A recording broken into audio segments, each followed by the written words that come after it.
Art is too important not to share. Welcome to the Allie and Callie Artcast.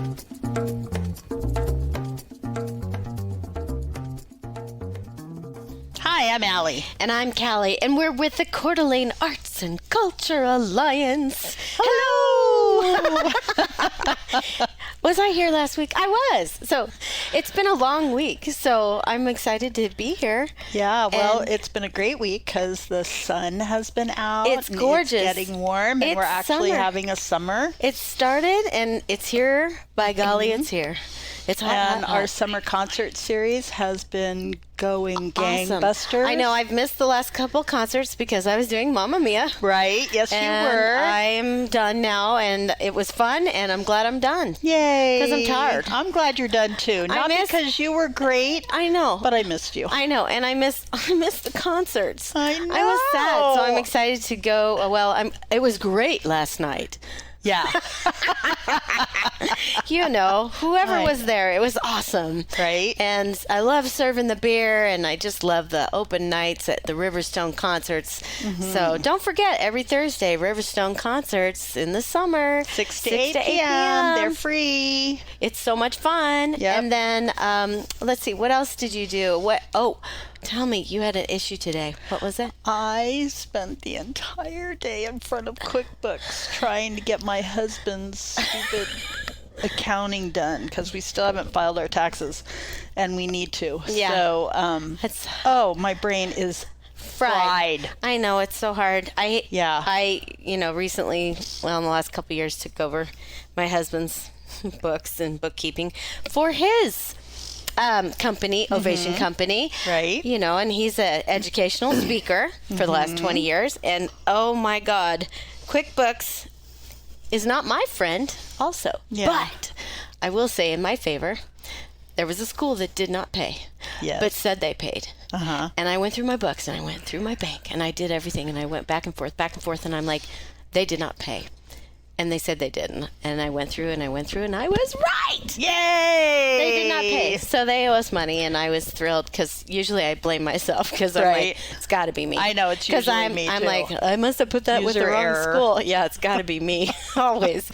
So, yeah, QuickBooks is hard. So for all you accountants, we love you. Yeah, we love you. I just want to say... It's the art of doing numbers. And yeah, kiss your accountant today, or give him a hug, or send him a coffee. Exactly. God love them. Math is hard. That's my point for today. Math There you is go. hard. Math is hard. But anyway, It boggles my mind. I know.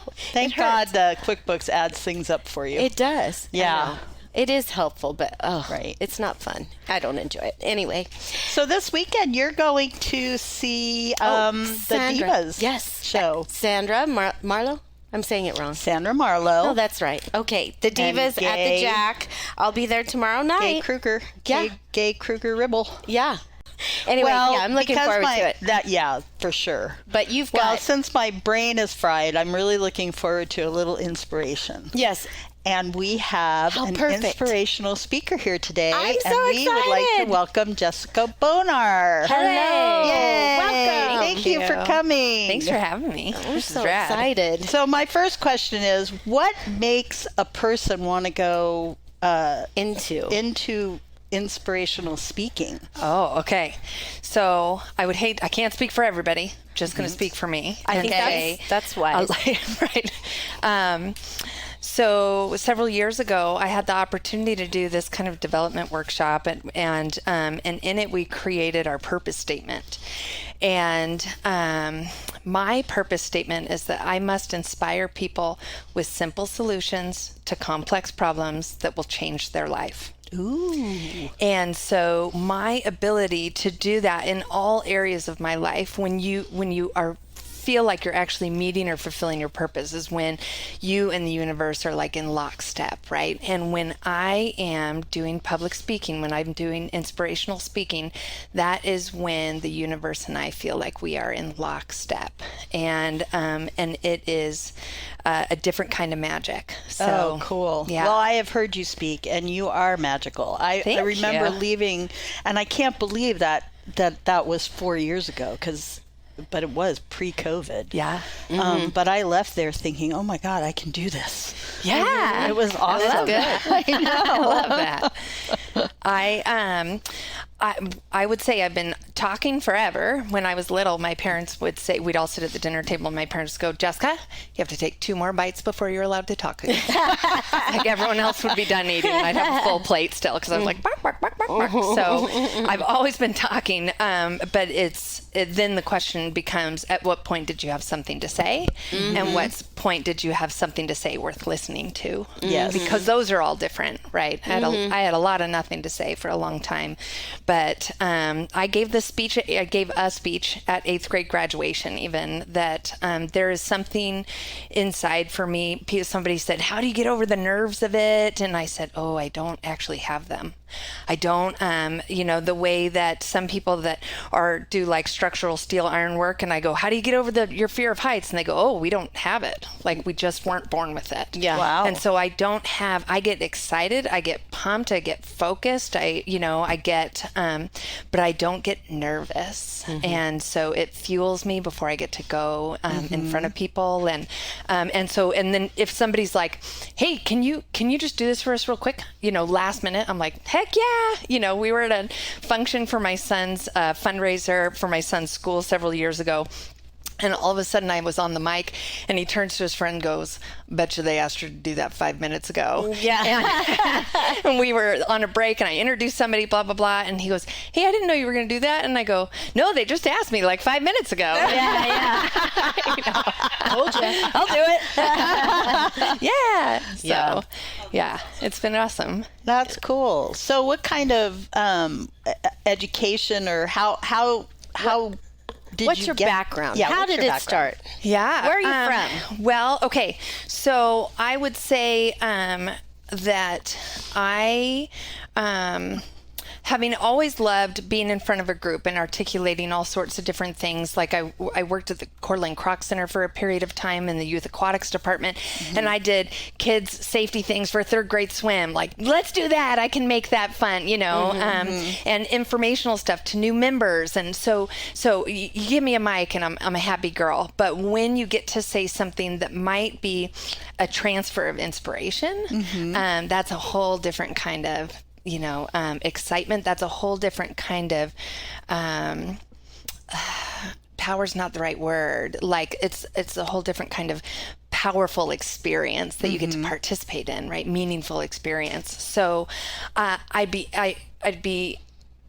be lying if I said I went to school for this or that I studied or that I went to.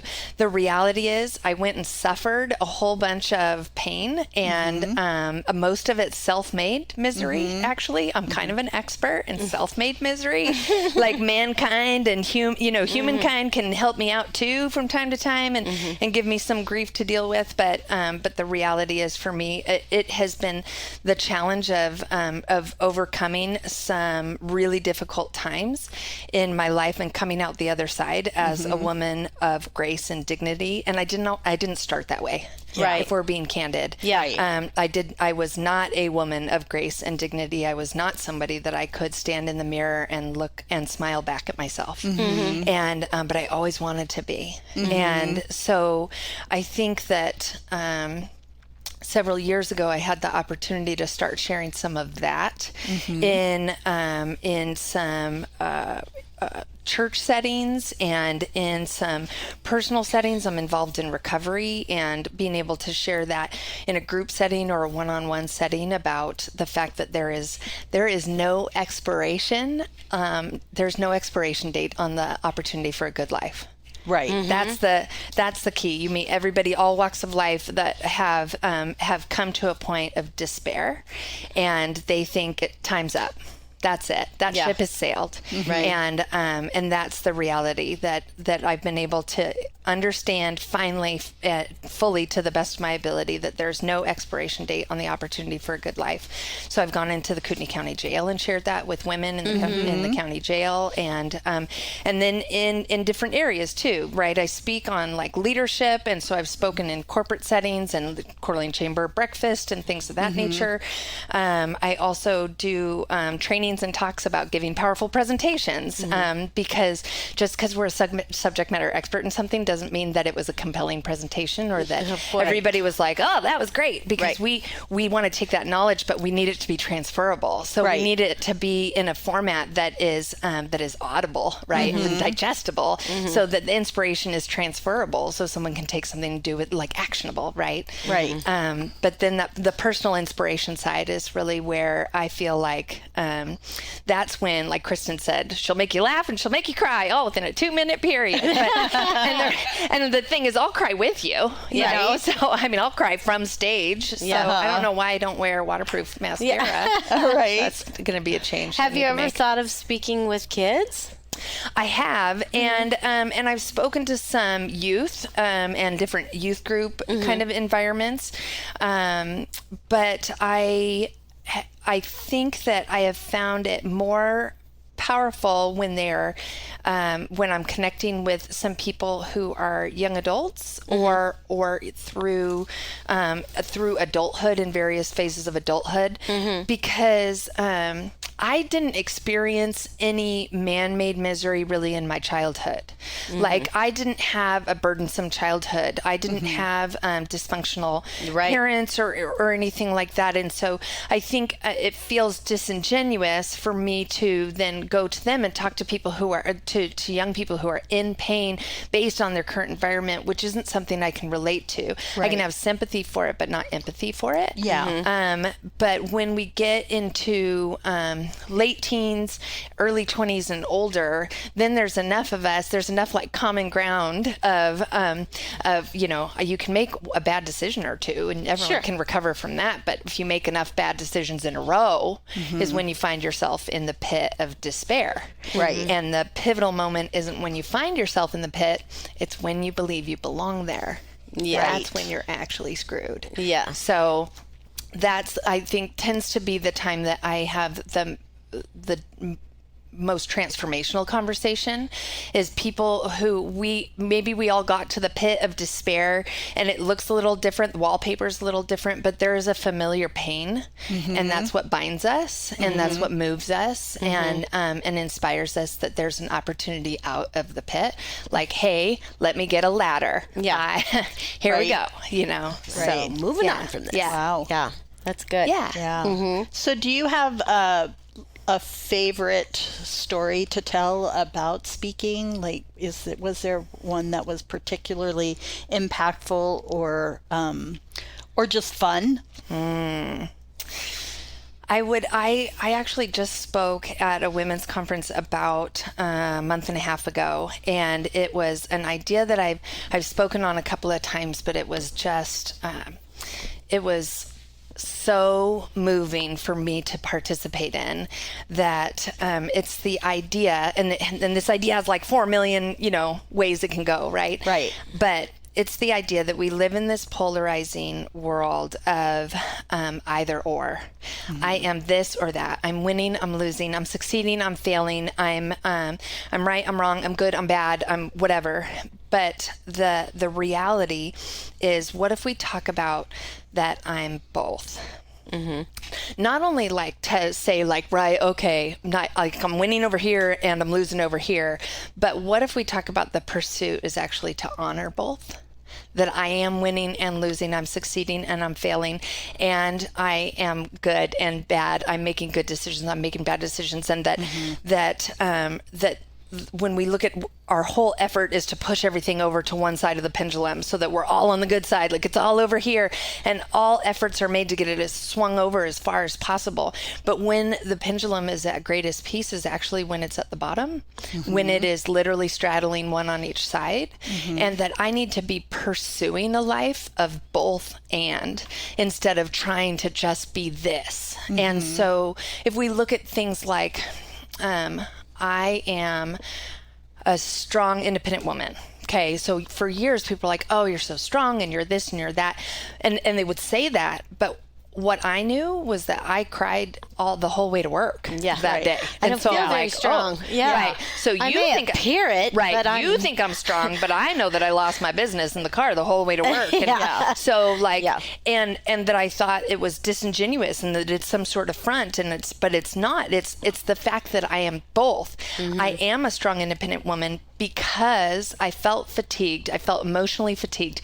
I honored my fatigue by taking the world off my shoulders, setting it down, and crying and losing it and falling apart. And that gave me the strength and power to pick the world back up again and put it back on my shoulders and trudge on. But for years, I thought I was one or the other. And I thought, if you thought I was strong, it's a farce because I knew I fell apart.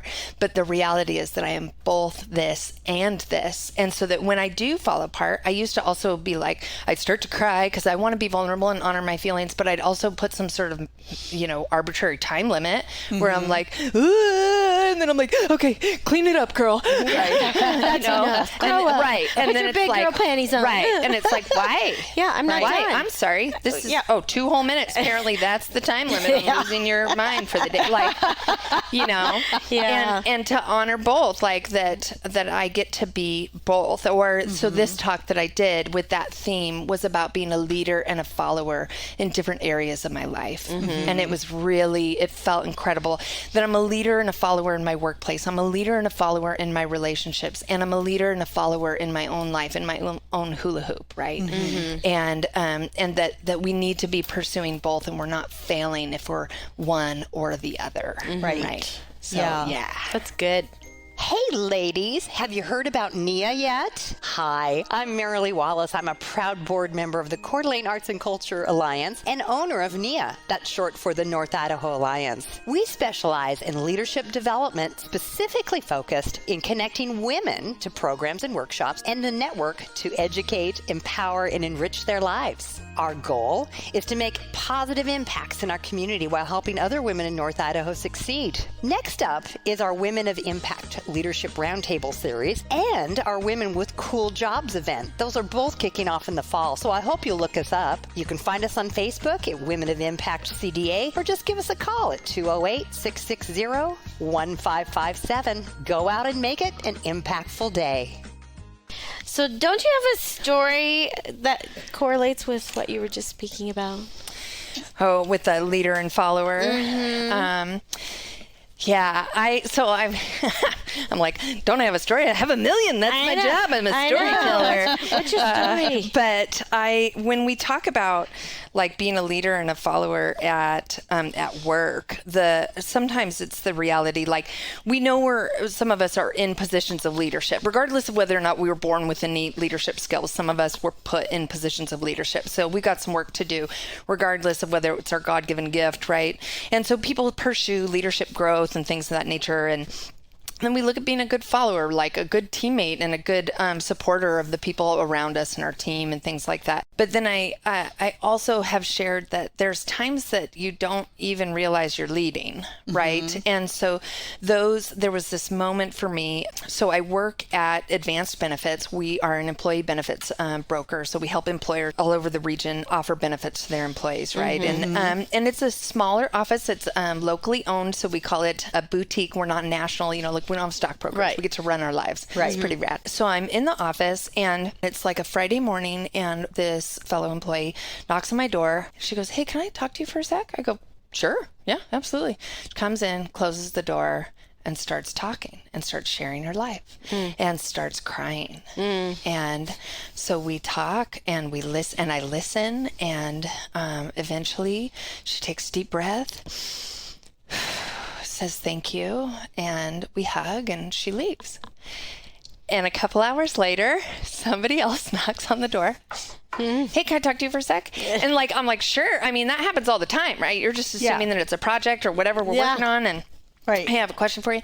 And this second coworker comes in and she sits down and she starts sharing about her life and she starts crying and she starts sharing what's going on and I listen and we talk and eventually she takes a big, deep cleansing breath and and we hug, and she says, thank you. And I go, anytime. And she leaves. And a couple hours later, that afternoon, there's a knock on the door, and it's someone that I don't really work with. Like, we're a smaller office in terms of staff, but it's somebody that I don't know her very well. We don't work with each other on any of our client service stuff, and so it's like, you know, all staff meetings I see her at, etc. But she knocks on the door and says, "Can I talk to you for a sec?" And I go, "Sure, of course you can." And she comes in and she closes the door and she starts sharing about her life. And she starts crying, and I listen, and we talk, and eventually she stands up and takes a big, deep cleansing breath, and she says, thank you, and she leaves. And in that moment, well, First, I realized after the third one, oh my God, I'm the office mom. Like, Right. Oh my God. Right. I was like, man, this is some sort of BS. How did I get Clearly that label? suggests I'm at least 10 to 15 years older than everyone else around me. So I was like, well, but what I realized was that I had become somebody, without telling anybody, that everyone felt comfortable coming and telling their truth. That I'd become somebody that they could come and they could share their life with in an area, in a place that was free of judgment, that was free of criticism, that had nothing but acceptance, and that there had been enough opportunities that I had been willing to be vulnerable in our group settings, that these women knew that they were safe to come to me. And I had no idea that I had become a leader like that, because I was just doing my life. I'm just doing my thing, right? But that became an opportunity for me to be a leader in my workplace that is different from being the CEO or the CFO, or, you know, but an entirely different kind of a spiritual leader in a way, and it was beautiful. Beautiful. Wow. So, yeah. That's really cool. Yeah. That is. Now, do you think that one of them went out and said, "Oh my God, I just unloaded on Jessica. She was so great," and that person said, "Oh, I've got some things to talk about too." And then they went and told that other person, "You know, there's this girl in my office. Jessica. She's kind of like the house mom." Right. Maybe. I don't know. Yeah, I don't know if that was, is it passed around or was that organic? I'm not sure. Who knows? But a beautiful thing. Yeah, for nonetheless, sure. right? I mean, who cares how it happened? Yeah. The fact that it happened is really cool. Yeah. That's great. But I have this whole vision in my head. You know. Go talk to Jessica. Right. And I Talk think to the Jessica. biggest thing was, like, the first person that came is somebody we talk all the time, you know, that it was like, hey, this is what's going on. And I share back, like, this is what's going on with me, blah, blah, blah. But when that third person came, that changed the face of the whole day for me. That changed the face of the whole reflection for me. You know, that it was like, this is a very difficult thing she was going through, and a very difficult thing that was happening in her life. And she felt like I might have some experience or tools or resources to be able to offer her, or at the very least just some encouragement based on my own personal experience, and it was pretty beautiful. So yeah. Well, what motivates you? And inspires. And inspires. I'll tell you what, I think that I am most motivated or inspired by genuine, authentic, vulnerable, deep conversation. What I love, especially with, I love it when it's pretty common when a group of women get together. Man, they're willing to talk about whatever, and we'll all talk about the weather, and that's great. But that we will talk about deep stuff, right? And Right. that, and even women that don't all know each other, but there is this common sharing, this common opportunity for vulnerability, and I love it. I've also found that in my friends and fellows that are in recovery, they have been absolutely forced by life to go deep, to go deep to the roots of their behavior, their addiction, their alcoholism, whatever it might be, and find the root of those behaviors and overhaul their life, right? With a full, extreme, intentional change that I will behave the same. It's not old behavior if I keep doing it, right? And that for me, like drinking or drugging that's the result of the belief, right? And so I have to go in and like overhaul the belief. So when we all get together and we all go out to dinner, we all hang out and have a barbecue or whatever, man, the conversation is deep because we're all willing to like tell on ourselves, right? I'm willing to tell you what a total goofball I was. I'm willing to tell you like with gravity and also simultaneous levity, like some of the goofiest behavior that I've ever participated in or damaging or this or that, right? And that's what motivates me. When people are willing to share the squishiest parts of their soul, right? That's like, yes, give me more. Like I do not love like networking events where everybody stands and talks about the weather and stuff. I'm let's have some gritty conversation and let's laugh and you know, I don't always want to have like sad conversation, but I want people to share who they really, really are. Right. Like goofy and quirky and odd. And, you know, there have been a half a dozen times in the last couple of weeks where I've done something or said something, and then I've looked at my oldest and I've gone, it's going to take a real special person to love me. Like super special, you know, but because I want to just be entirely me. I want to be the me that says hi to the animals when we drive by, say hi to the deer. My kids make fun of me. I gobble at the turkeys. I do that too. So you are not alone. Right? I do it all the time. And my husband says, you know, they can't hear you. I said, they know I'm talking to them. Dude, we're vibing. Doesn't matter. Right? I always moo at the cows. Oh, 100%. Yeah. 100%. Yeah. I'm like, look at the mooers. So then I said to my son, we were on a road trip yesterday, and I go, there were horses, and I go, look at the neighers. And he goes, I don't think that's a good one. And I go, mooers, yes. And he goes, no. I go, can I call them horsies? He goes, people just usually do horses. I was like, that seems so boring. I know. You know, but that's what motivates me truly is getting to participate in that kind of interaction with people where we really get to share, see each other's souls and appreciate each other's souls, you know? Right. Yeah, 100%. I heard once, many years ago, that women over 50 in particular really rely on their girlfriends. And as we're talking, I'm thinking, well, maybe that's one of the reasons why, because we have the opportunity and are old enough and experienced enough to share things. And we've kind of gotten over the you don't talk about that. Yeah, you don't talk about that. Yeah. Like, oh my God, I farted when we had sex the other day. Yeah, we're confident. You know? Here we are now. We don't. Yeah. Let's be real.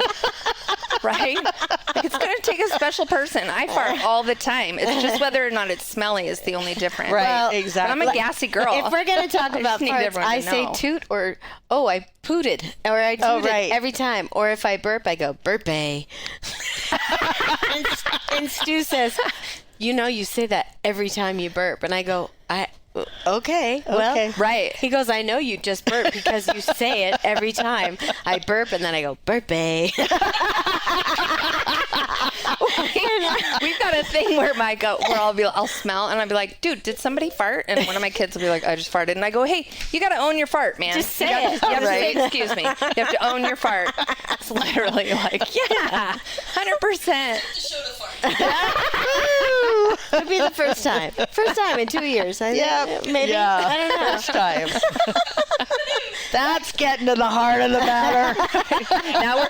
Right. So that's what someone's like, oh, deep conversation. Right. No, but genuine. Yeah, That's exactly. what we just had. Like, That's good. you know, nothing's off limits. No. And that's something that I know my friends know about me, that nothing is off limits to talk about. My kids know that. Nothing is off limits to talk about. And God, what a beautiful way to live. Well, right? I just think it's healthier because when you keep hiding things and you're afraid to talk of things, then I just feel people become more insecure about who they are, and what you can and can't.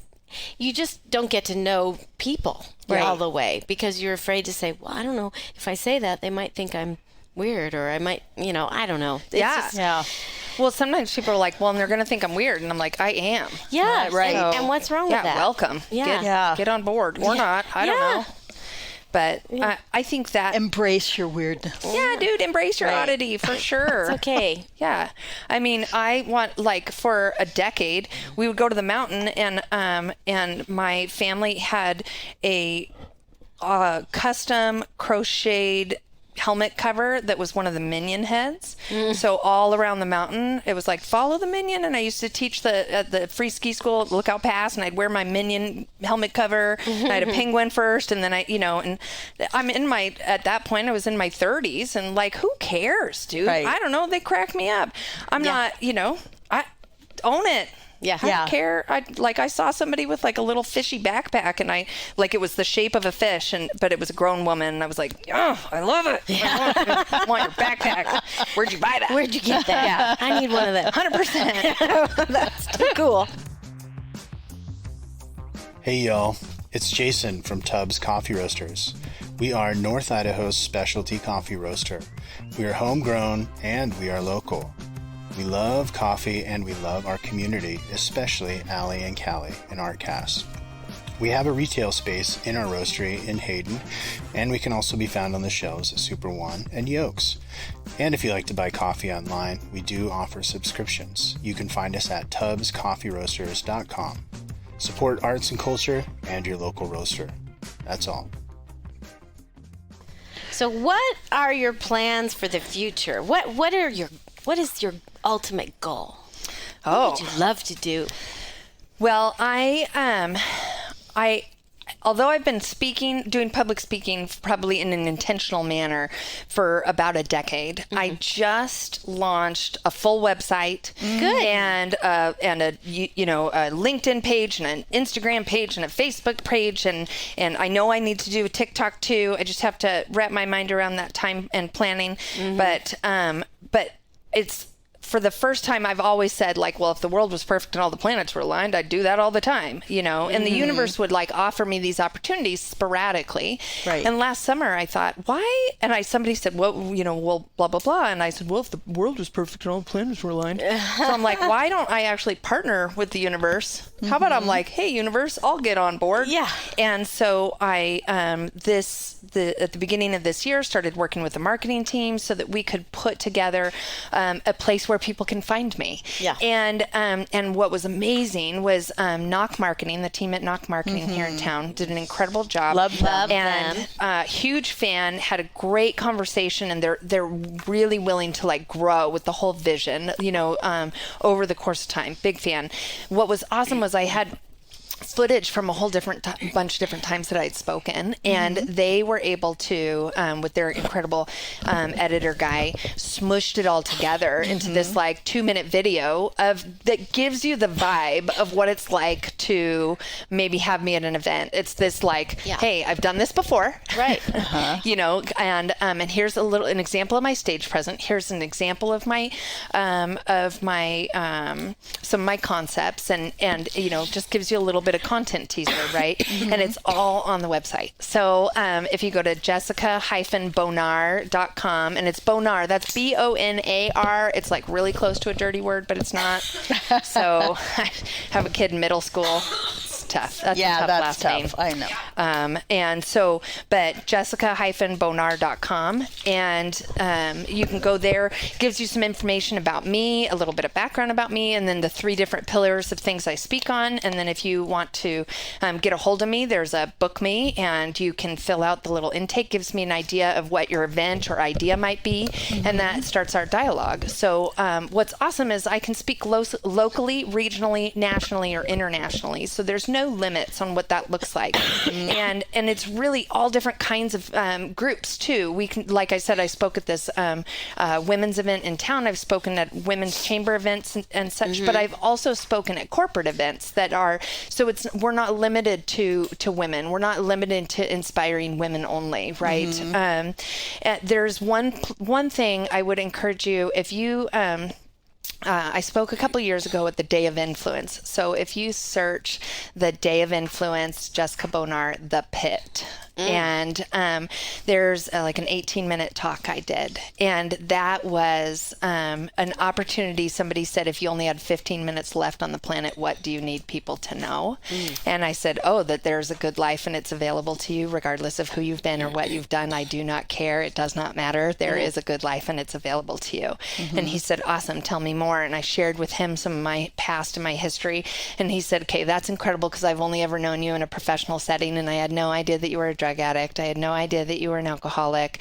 And I've only ever seen you in a business suit in town. And he goes, so you need to share that. He goes, but it's great that you've been to the pit, but I need you to let people know, how do you get out? Right. So I've got some, like, it feels a little hokey, like, and here's 3 ways to get out of the pit, but it was this opportunity to share that transferable, actionable. So it's one thing to inspire somebody. It's another thing to transfer that in an actionable way where they feel empowered to do something with it. Right. And so that's the key. So, what's beautiful is I get to do my job at Advanced Benefits and I have enough flexibility in my schedule to also do this. So I don't have to pick one or the other. I get to meet that purpose statement where I get to find simple solutions to complex problems that'll change people's lives in both areas. So it's like professionally, I'm meeting my purpose, and personally, I'm meeting my purpose. Right. And so I love how you say that so fast.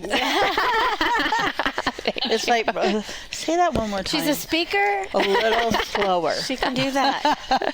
I must inspire people with simple solutions to complex problems that'll change their life. I love that. It's perfect. It is perfect. I love it. Thank you.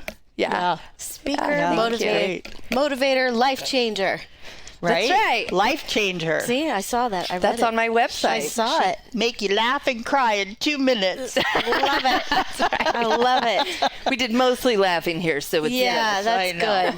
We didn't get that deep. Yeah, but that's all right. Probably good. That's all right. But we covered Today. parts. Yeah, we did. And that's So fun. my potential suitor out there, I just want you to know, it's going to take a special person. Because my goodness. Yeah, I was in like my yard work outfit, where everything's mismatched and it's like the worst clothes you own and stuff. And I've like, my hair's all in disarray because I'm going to go in the backyard, so who cares? And I come down the stairs and like my, terrible outfit. And my son looks at me and I go, it's going to take a special person. Just saying, Because like anybody can tolerate that, but it's going to be someone who's going to be like, you look hot, babe. Yeah. And I'll be like, okay. Oh my goodness. Great. So are you speaking anywhere pretty soon that anybody might be able to come to? Oh, I wish I was. So if anyone's listening, book me so that I can. Yes. The next thing that I have on the books right now is for early 2023. So I put in for an event in September, but I put in like my, proposal, but it did not meet their needs. So I'm hoping that the universe will provide opportunities for me to partner with it sooner than next March. Well, you know what they say. You put it out to the universe and It'll it usually happen. answers. Right. So. Hooray! Yay! Hear Yes. me, people. Right. Yeah. Yeah. This was so great. Right. You can check her out at Jessica-Bonar, Bonar.com.